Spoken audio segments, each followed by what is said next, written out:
Hello, नमस्कार, good evening. मैं हूं यश श्रीवास्तव और आप देख रहे हैं केमिस्ट्री क्रैक्स हमारा चैनल। और हम आपके लिए आज लाए हैं कुछ इंपॉर्टेंट क्वेश्चन, जैसे कि कल आपका एग्जाम है हाई स्कूल का, और उसके लिए कुछ इंपॉर्टेंट क्वेश्चन, ताकि आपके लिए थोड़ा और आसान हो सके। पेपर में जो भी क्वेश्चन आएंगे उसको किस प्रकार से सॉल्व करना है और कैसे कैसे किस तरीके से क्वेश्चन को क्रैक करना है। आइए हम लोग चलते देखते हैं। चलिए आइए देखते हैं क्वेश्चन, कुछ इंपॉर्टेंट क्वेश्चन क्या है आपके लिए। जैसे कि फर्स्ट हम केमिस्ट्री से स्टार्ट करते हैं, जो कि आपका स्टार्टिंग चैप्टर भी है 1 से लेकर 5 तक। और उसमें क्या है, आपका पहला जो चैप्टर है उसमें आप सारे रिएक्शन, इसके मेनली क्या है, आपको केमिस्ट्री के लिए क्या करना है। केमिस्ट्री मीन्स क्या होता है, आपको जितने भी चीजें हैं उसके रिएक्शन जरूर से जरूर लिखने हैं। बिना रिएक्शन लिखे आपका काम चलने वाला नहीं है। तो टाइप्स अगर कोई या तो ये आएगा, या तो इन चारों टाइप या 5 टाइप से जो भी है उनमें से कोई एक टाइप आएगा और पूछेगा कि डिकम्पोजिशन रिएक्शन, एडिशन रिएक्शन, ये सब क्या होते हैं और इनके आप रासायनिक समीकरण दीजिए। नेक्स्ट क्वेश्चन अगर आएगा आपका तो हो सकता है मे बी, क्योंकि सबसे फेवरेट क्वेश्चन रहा है एग्जाम के लिए, संक्षारण कोरिजन। जैसे कि लोहे का संक्षारण, चांदी का, कॉपर का, ये सब का संक्षारण होता है, किस तरीके से होता है, हवा पानी कब कब कैसे इसमें रिएक्ट करता है, ये सारी चीजें उसमें होती हैं। फिर अगला आएगा आपका उष्मा छेपी और उष्मा शोषी। जो क्या है, ये उष्मा छेपी का मतलब उष्मा निकलने वाली, उष्मा शोषी उष्मा को सोखने वाले जो रिएक्शन, जैसे कि कोई भी दहन अभिक्रिया होती है वो आपकी उष्मा छेपी यानी एक्सोथर्मिक रिएक्शन होते हैं। और जो भी जिसमें ऊष्मा नहीं निकलती है वो ऊष्मा शोषी होती है, एंडोथर्मिक रिएक्शन होती है। पीएच वैल्यू दी जाती है आपको, तो पीएच आपको जानना है। और जैसे आपका मुख का पीएच हो गया, स्टमक यानी पेट का पीएच हो गया, जिसमें आंतों का पीएच दिया जाता है। पीएच मान, पीएच क्या होता है और उसके ढेर सारे मान आपको जानने हैं। समीकरण संतुलन, ढेर सारे समीकरण आपको कर लेने हैं जिससे कि इसको संतुलन करने में आपको आसानी हो। और कुछ राइटिंग रिएक्शन आते हैं। राइटिंग रिएक्शन मीन्स क्या, जो लिखे हुए आएंगे कि हाइड्रोजन और नाइट्रोजन को क्या करना है, हाइड्रोजन और नाइट्रोजन को मिलाने पर क्या होता है या गर्म करने पर क्या होता है, इस तरीके से मिलाने पर क्या होता है। तो इस टाइप के रिएक्शन आते हैं, ये आप आसानी से कर सकते हैं। N2 प्लस H2 आपका बन जाएगा क्या, NH3, अमोनिया बनता है, यहाँ 3 लगा दीजिए, तो आपका हो जाएगा क्या 2NH3। इस टाइप के आपके रिएक्शन लिखने के लिए आते हैं, ये आपको दिया जाएगा, इससे आपको रिएक्शन बनाने होते हैं। पीएच मान, ढेर सारे आपके पीएच मान भी हो गए। और साथ में पीएच के साथ साथ आपको एक चीज और देखनी है कि अम्ल का नाम, अम्ल का नाम, जैसे कि अम्ल का नाम जितने भी आपके सल्फ्यूरिक एसिड है, नाइट्रिक एसिड है, मेथनोइक एसिड है, किस चीज में क्या क्या पाया जाता है। जैसे चींटी में, चींटी के डंक में कौन सा एसिड पाया जाता है, लेमन में, लेमन में कौन सा एसिड पाया जाता है। ये सारी चीजें आपके ढेर सारे आपके बुक्स में नाम दिए गए होंगे, उन सब चीजों को आप अच्छे से रिवाइज करिएगा। फिर अगला आएगा आपका, देखिए बनाने की विधियां, कुछ विधियां हैं और ये हर बार आती है, जैसे कि पीओपी हो गया, धावन सोडा, बेकिंग सोडा, व्यंजक चूर्ण।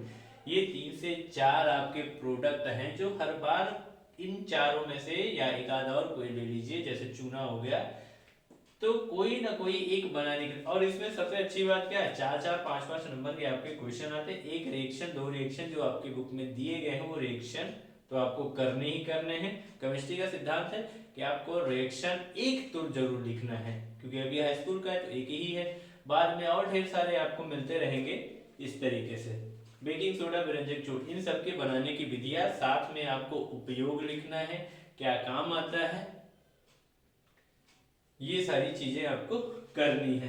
और आगे आपके पास ढेर सारे हैं, जैसे अम्ल की परिभाषा, अम्ल हो गए, क्षार हो गए, ठीक है, एसिड, बेस, क्या क्या होते हैं, इनके मिलने से क्या बनता है, जैसे एसिड और बेस के मिलने से भी क्या बनेगा, तो आपका क्या बन जाता है, सॉल्ट प्लस वाटर बन जाता है। जो भी चीजें है जैसे HCl NaOH को मिला दीजिए, आपका बेस्ट एग्जांपल बन जाता है, जैसे HCl प्लस NaOH, ये सबसे बेस्ट है आपका।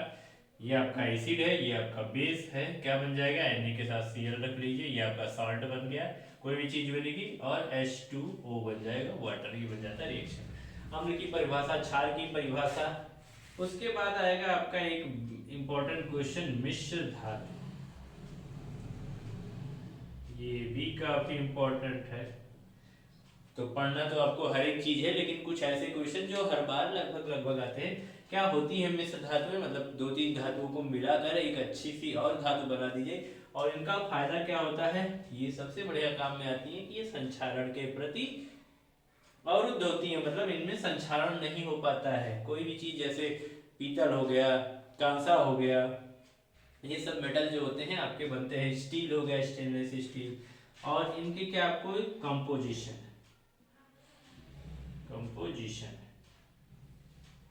कि किसमें कॉपर कितना मिलाया जा रहा है, टिन कितना मिलाया जा रहा है, जिंक कितना मिलाया जा रहा है, इनके परसेंटेज, कॉपर 80%, जिंक 20% है, बन गया आपका।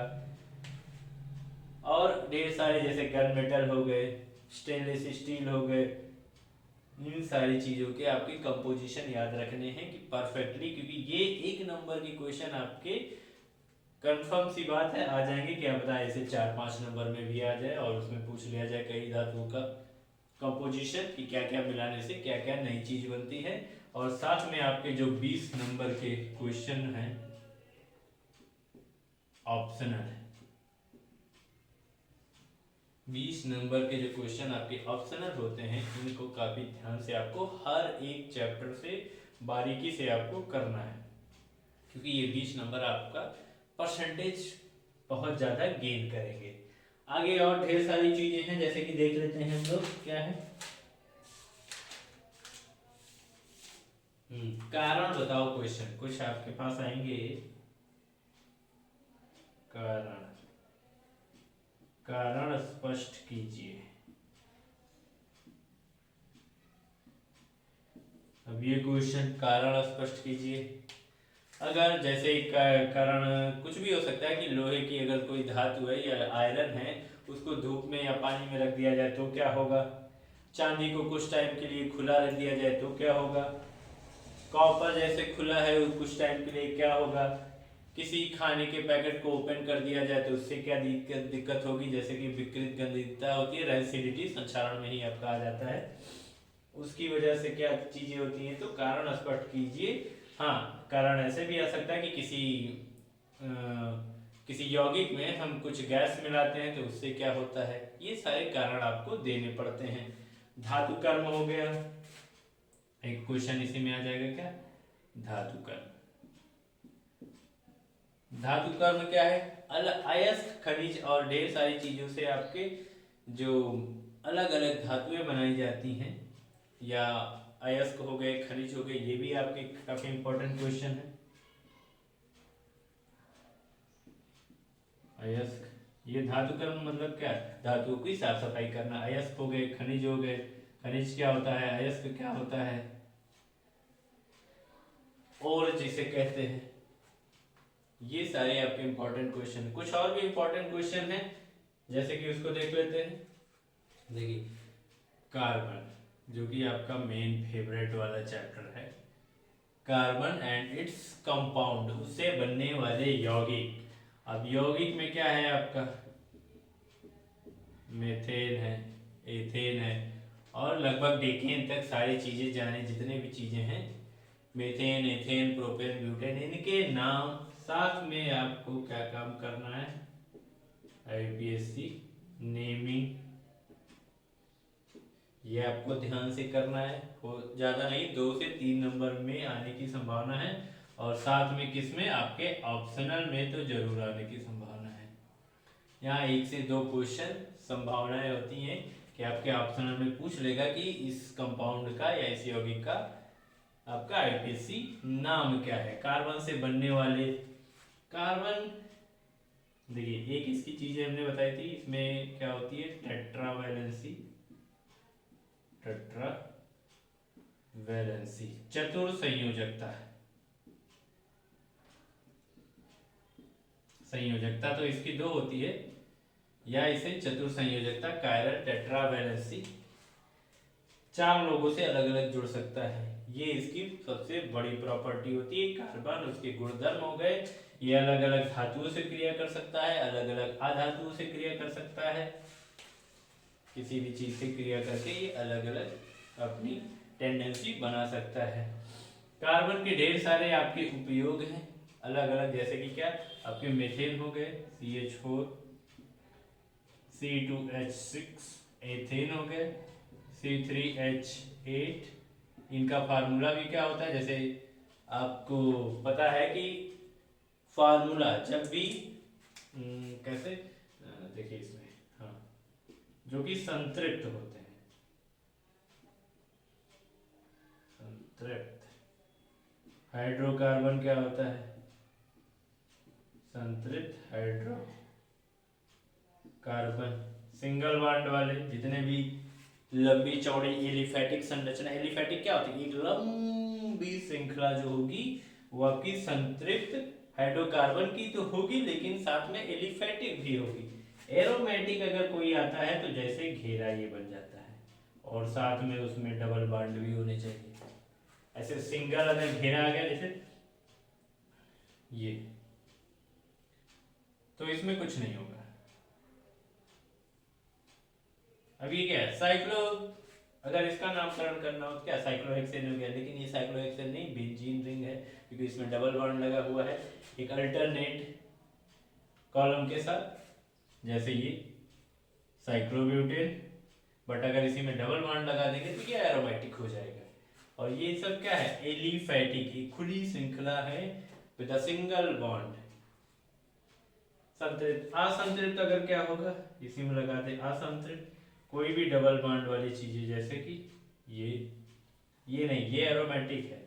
असंतृप्त में जैसे कि C double bond C triple bond C, कहीं भी कोई भी कार्बन आ गया, यहाँ पर एन लिखा जाता है, यहाँ पर इन लिखा जाता है, यहाँ पर वाई यानी लिखा जाता है, सिंगल बॉन्ड ट्रिपल बॉन्ड के साथ। ये सारी चीजें आप देखते रहते हैं।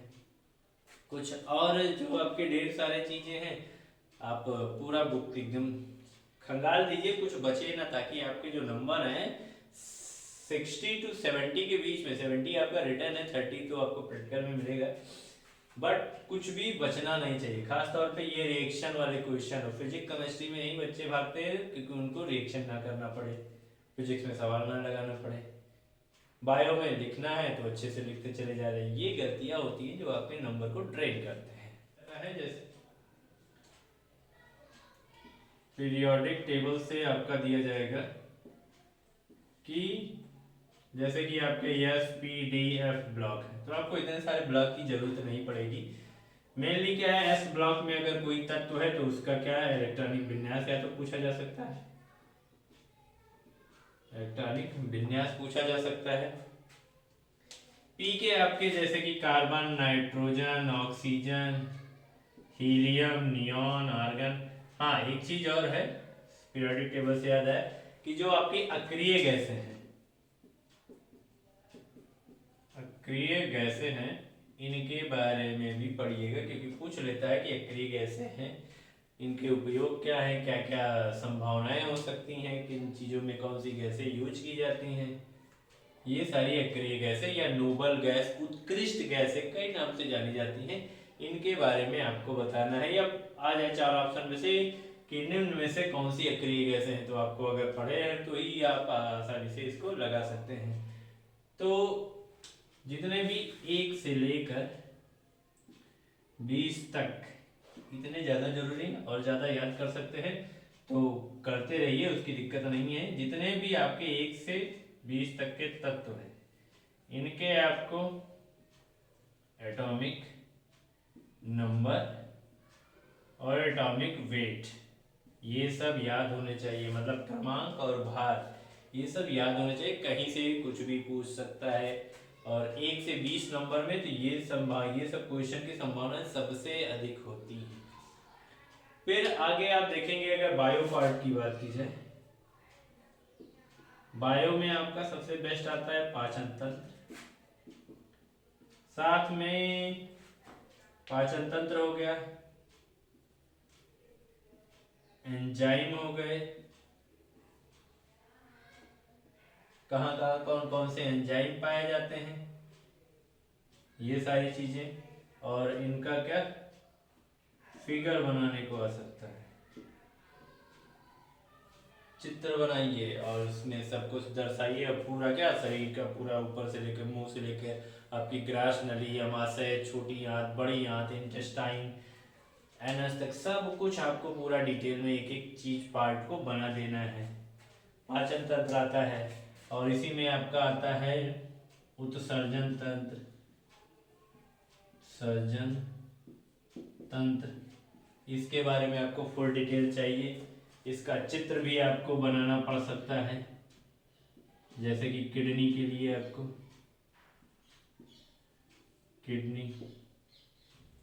किडनी का बना सकता है, और इसी में वुमेन कैप्सूल का आ सकता है, वो भी आपको बनाना पड़ेगा। तो बायो के ये सारे पार्ट आपके मेनली हैं। रिस्पायरेटरी सिस्टम हो गया, रिस्पायरेटरी सिस्टम हो गया, मतलब क्या है, हार्ट मतलब हृदय की संरचना से मतलब किस तरीके से ब्लड जा रहा है, परिसंचरण तंत्र उसका आपको उसकी एनालिसिस करनी है। हार्ट के जो 4 चैम्बर होते हैं, तो किस चैम्बर से कौन सा ब्लड आता है, कौन सा ऑक्सीजनेटेड ब्लड होता है, कौन सा डीऑक्सीजनेटेड ब्लड होता है, किसमें O2 की मात्रा होती है, किसमें कार्बन डाइऑक्साइड की मात्रा होती है, लंग्स में ये जाता है तो किस प्रकार से साफ होके आता है, किस नली में शुद्ध रक्त बहता है, किस नली में अशुद्ध रक्त बहता है, ये सारे डिटेल्स आपको पता होने चाहिए। सब अच्छे से पढ़िएगा। पाचन तंत्र, रेस्पिरेटरी सिस्टम, उत्सर्जन तंत्र, और एक आपका है जो श्वसन तंत्र, श्वसन तंत्र। अब श्वसन के लिए भी आपको पता है कि कार्बन डाइऑक्साइड हम लेते हैं ना, और ऑक्सीजन छोड़ते हैं, शायद आपको यही पता, ऑक्सीजन लेते हैं, कार्बन डाइऑक्साइड छोड़ते हैं। तो किस तरीके से ये हमारे फेफड़े में जाता है, और यही श्वसन तंत्र का जो ऑक्सीजन होता है आपके रेस्पिरेटरी सिस्टम यानी परिसंचरण का काम करता है पूरे बॉडी में ऑक्सीजन पहुंचाने का, ताकि वो ग्लूकोज को ब्रेक कर सके। और आपका जो सबसे फेवरेट रिएक्शन होता है ना, C6H12O6 के साथ जब आप ऑक्सीजन को मिक्स करते हैं तो आपका CO2 प्लस H2O बन जाता है। तो इसको बैलेंस कर लीजिएगा, यही बनता है। उधर वाले रिएक्शन इस तरफ आ जाते हैं, और साथ में आपकी कुछ ऊर्जा भी निकलती है यहाँ पर, हीट नहीं लिखेंगे, एनर्जी लिखेंगे। इतनी सारी चीजें आपकी होती हैं। हाँ, पेड़ों के भी जो जाइलम फ्लोएम होते हैं, जाइलम फ्लोएम, इनके बारे में भी आपको संरचना ध्यान से देखनी है कि कौन सा है जाइलम, जो जड़ से तने को क्या देता है, फूड देता है, और फ्लोएम ऊपर से नीचे मतलब पत्तियों से लेकर जड़ों तक क्या करती है, आसानी से जो भी भोज्य पदार्थ बनते हैं स्टार्च, उनको लाने का काम करती है। इतने सारी चीजें हो गई। आगे देखिए, आगे इसमें अब हम अगर चले फिजिक्स की तरफ, तो इसमें कुछ आपके फिजिक्स में क्या है आपका, जैसे कि धारा हो गया, विद्युत से अगर स्टार्ट करिए तो उसमें सबसे पहले आपका धारा आ जाता है। धारा से क्वेश्चन बहुत आते हैं। धारा हो गया, आवेश हो गया, विभव हो गया, इन तीनों चीजों के बारे में इनका मात्रक, साथ में खास तौर पर मात्रक, ये सब आपको पता होना चाहिए कि क्या क्या धारा का मात्रक क्या, आवेश का मात्रक क्या है, विभव का मात्रक क्या है, ये होता क्या है, इसकी परिभाषा क्या है। और एक चीज आपका और आता है प्रतिरोध, इसका भी आपको पता होना चाहिए। ओम का नियम, जो आपके काफी फेवरेट क्वेश्चन में लेंस का हो गया। आवर्धन क्षमता हो गई, और इसमें साथ में आपके क्वेश्चन भी ढेर सारे आते हैं। तो धारा में भी और जो आपका फिजिक्स पार्ट है इन सब में क्वेश्चन इंपॉर्टेंट, जो कम से कम 2 क्वेश्चन, 4 में से 4 क्वेश्चन, 4 या 5 क्वेश्चन टोटल जो आपका आता है उसमें आपके मेनली 2 क्वेश्चन तो पक्का आना है। और इसी में से जो छोटे क्वेश्चन बनेंगे वो आपके ऑप्शनल के सबसे बेस्ट क्वेश्चन बनते हैं। लेंस और आवर्धन क्षमता, इनका आप फार्मूला याद कर रखिएगा। अवतल उत्तल लेंस के लिए, अवतल और उत्तल लेंस के लिए कब प्लस होता है कब माइनस होता है, ये खास, ये बहुत छोटी सी बारीकी है लेंस में। उत्तल और अवतल लेंस के लिए प्लस और माइनस का यूज कब किया जाता है, आवर्धन क्षमता, इन सब चीज़ों के। और ख़ास तौर पर आपको जो लेंस बनाने के लिए आता है कुछ, फोकस दूरी क्या होती है, हाँ कुछ इसमें पॉइंट है जैसे फोकस दूरी, वक्रता केंद्र, वक्रता त्रिज्या, ये सब क्या चीज़ें होती है आप परफेक्टली इसमें पढ़ लीजिएगा ये सारे क्वेश्चन। और ये हो गए, उसके बाद और क्या आता है, हाँ electromagnetic, electromagnetic current, electromagnetic current, electromagnetic current में बात करें तो आपका मोटर आ जाएगा, ठीक है, जनरेटर आ जाएगा जिसे आप विद्युत जनित्र कहते हैं, जनरेटर। कौन सी ऊर्जा किस ऊर्जा में ट्रांसफर होती है ये आप ध्यान रखिएगा। विद्युत मोटर क्या है, विद्युत ऊर्जा को यांत्रिक ऊर्जा में कन्वर्ट करता है, जनरेटर यांत्रिक ऊर्जा को विद्युत ऊर्जा में कन्वर्ट करता है। इसके लिए आपको मोटर और जनरेटर के लिए आपको नियम एक पता होगा, किसका, फ्लेमिंग का नियम है, फ्लेमिंग का नियम है कि लेफ्ट हैंड और राइट हैंड का जो रूल है ये आपको पता होना चाहिए। इलेक्ट्रोमैग्नेटिक करंट, साथ में एक चीजें और हैं आपकी, सोलेनाइड, कभी कभार ये भी आ जाता है, सोलेनाइड जो एक नली में कुछ इस तरीके से तार लपेटा हुआ होता है ना, वो सोलेनाइड है। विद्युत चुंबकीय तरंगे क्या नॉर्थ टू साउथ चलती हैं, ये सारी चीजें आपकी इतने होते हैं। फिर बाद में अगर एक आध दो क्वेश्चन देखिए, अगर आपके इन्वायरमेंटल स्टडीज से आते हैं, जैसे कि आपके इन्वायरमेंटल स्टडीज में आपका इन्वायरमेंट यानी पर्यावरण से अगर क्वेश्चन आएगा तो इसमें आप प्रदूषण की बात की जाएगी, किसकी बात की जाएगी, प्रदूषण की बात की जाएगी। प्रदूषण कितने प्रकार के होते हैं, वायु प्रदूषण, ध्वनि प्रदूषण, जल प्रदूषण, मृदा प्रदूषण और रेडियोधर्मी प्रदूषण, ये 4-5 टाइप आपके मेन होते हैं इन प्रदूषण के बारे में। और इनसे क्या क्या दिक्कतें होती हैं, इनसे बचने के उपाय क्या होते हैं, मतलब एक समझ लीजिए आपको ऐसे निबंध की तरह आपको लिखना होता है पर्यावरण के बारे में। ऊर्जा क्या क्या होती है, कौन सी रिन्यूएबल एनर्जी है, मतलब नवीकरणीय है, कौन अनवीकरणीय है, नॉन रिन्यूएबल है। तो जितने भी आपके solar system, water energy, wind energy, ये सब है कि आपके रिन्यूएबल है, ये रिन्यू होते रहेंगे। और जो आपके कोयला, पेट्रोल और ये सब गैसेस हैं, सीएनजी, एलपीजी, ये सब नॉन रिन्यूएबल गैसेस हैं। इन सब के बारे में आप थोड़ा सा जरूर याद रखिएगा। और नॉर्मली तो आप इन सब के बारे में जानते रहते हैं, इतनी सारी चीज़ों को आप परफेक्टली याद कर लीजिएगा। आशा करता हूँ आप सब एकदम बेस्ट करोगे, कोई भी गड़बड़ी नहीं करोगे, ताकि आपको बेस्ट आंसर मिले और आप एकदम टॉप रैंकिंग लाएं अपनी, ठीक है। आज के लिए इतना ही, अब मिलेंगे अगले वीडियो में कुछ और नए टॉपिक के साथ। तब तक आप अपना ये सब तैयार करते रहिए। Best of luck for your exam. Thank you very much.